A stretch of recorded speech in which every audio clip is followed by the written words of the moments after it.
জয় শ্রীকৃষ্ণ। জয় শ্রীকৃষ্ণ চ্যানেলে আপনাদের সবাইকে স্বাগত। এখানে আমরা প্রতিদিন ভগবান শ্রীকৃষ্ণের লীলা, রহস্য এবং জীবনের গভীর শিক্ষা নিয়ে আলোচনা করি।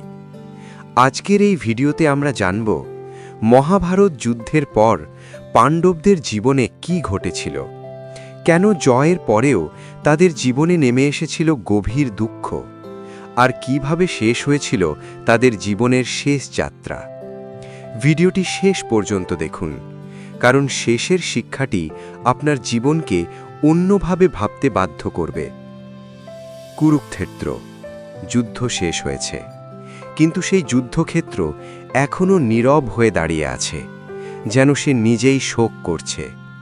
চারিদিকে পড়ে আছে অসংখ্য দেহ, কেউ ভাই, কেউ বন্ধু, কেউ গুরু। সবাই হারিয়ে গেছে এই ভয়ঙ্কর যুদ্ধে। মহাভারতের এই অধ্যায় আমাদের শেখায়, জয় মানেই সুখ নয়। যুধিষ্ঠির ধীরে ধীরে সেই যুদ্ধক্ষেত্রের উপর দিয়ে হাঁটছিলেন। তার পায়ের নিচে পড়ে আছে রক্তে ভেজা মাটি। তিনি থেমে গেলেন, একটি মৃতদেহের পাশে বসে পড়লেন। তিনি ফিসফিস করে বললেন, আমি কি ঠিক করেছি? তার চোখ দিয়ে নীরবে জল গড়িয়ে পড়তে লাগল। অর্জুন দূরে দাঁড়িয়েছিল, তার হাতে এখনও গান্ডীব, কিন্তু সেই হাতে আর শক্তি নেই। সে নিজের মনেই বলল, আমি যাদের হত্যা করেছি তারা কি সত্যি শত্রু ছিল? ভীম আকাশের দিকে তাকিয়ে দাঁড়িয়েছিল। তার মুখে কোনো রাগ নেই, শুধু ক্লান্তি। যে প্রতিশোধের আগুন তাকে এতদিন চালিয়েছে, আজ সেই আগুন নিভে গেছে। এই সময় তাদের সামনে এলেন শ্রীকৃষ্ণ। তিনি শান্ত কণ্ঠে বললেন, যা হয়েছে তা সময়ের নিয়ম। তোমরা তোমাদের কর্তব্য পালন করেছ। কিন্তু পাণ্ডবদের মন তা মানতে পারছিল না। কিছুদিন পর যুধিষ্ঠিরের রাজ্যাভিষেক হল। হস্তিনাপুরে আবার নতুন সূচনা হল। মানুষ ধীরে ধীরে স্বাভাবিক জীবনে ফিরে যেতে লাগল। রাজ্যে শান্তি ফিরে এলো, কিন্তু যুধিষ্ঠিরের মনে শান্তি এলো না। প্রতিদিন রাতে তিনি ঘুম থেকে জেগে উঠতেন। তিনি শুনতে পেতেন যুদ্ধের শব্দ, মৃতদের কান্না। একদিন তিনি শ্রীকৃষ্ণকে বললেন, আমি এই সিংহাসন ছেড়ে দিতে চাই। শ্রীকৃষ্ণ তাকে বললেন, যুধিষ্ঠির, তুমি শুধু একজন রাজা নও, তুমি ধর্মের প্রতীক। তোমার দায়িত্ব থেকে পালিয়ে যাওয়া তোমার জন্য নয়। এই কথাগুলো যুধিষ্ঠিরকে আবার দাঁড় করালো। সময়ের সাথে সাথে তিনি একজন আদর্শ রাজা হয়ে উঠলেন। তার শাসনে হস্তিনাপুর সমৃদ্ধ হয়ে উঠল, কিন্তু ভিতরের শূন্যতা কখনো পূরণ হল না। নিজের পাপের প্রায়শ্চিত্ত করতে তিনি অশ্বমেধ যজ্ঞের আয়োজন করলেন। একটি সাদা ঘোড়া রাজ্য থেকে বেরিয়ে পড়ল। যেখানে যেখানে ঘোড়াটি গেল সেখানে যুদ্ধ হল। অর্জুন সেই ঘোড়ার সঙ্গে গেলেন। অনেক রাজা পরাজিত হল, অনেক রাজ্য পাণ্ডবদের অধীনে এলো, কিন্তু এই জয়েও আনন্দ ছিল না। একদিন হঠাৎ খবর এলো, শ্রীকৃষ্ণ এই পৃথিবী ত্যাগ করেছেন।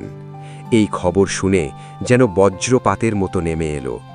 অর্জুন ছুটে গেল দ্বারকায়, কিন্তু সেখানে পৌঁছে দেখল সব শেষ। সমুদ্র গ্রাস করে নিয়েছে পুরো শহর। অর্জুন অসহায় হয়ে ফিরে এলো। সেই যুধিষ্ঠিরকে বলল, আমাদের সব শেষ। এই খবর শুনে যুধিষ্ঠির বুঝতে পারলেন, এখন তাদের পৃথিবীতে থাকার সময় শেষ। তিনি সিদ্ধান্ত নিলেন, তারা সব কিছু ত্যাগ করবেন। রাজ্য, ধন, ক্ষমতা সব কিছু পরিত্যাগ করে তারা বেরিয়ে পড়লেন শেষ যাত্রায়। তাদের সঙ্গে ছিলেন দ্রৌপদী। তারা হাঁটতে লাগলেন হিমালয়ের দিকে, ধীরে ধীরে, নীরবে। পথটা ছিল খুব কঠিন। ঠান্ডা বাতাস, বরফে ঢাকা পথ, ক্লান্ত শরীর। হঠাৎ দ্রৌপদী পড়ে গেলেন। ভীম চিৎকার করে বলল, ভাই, তুমি থামছ না কেন? যুধিষ্ঠির বললেন, তার মনে পক্ষপাত ছিল, তাই সে পড়ে গেছে। এরপর সহদেব পড়ে গেলেন, তারপর নকুন। অর্জুনও একসময় মাটিতে লুটিয়ে পড়ল।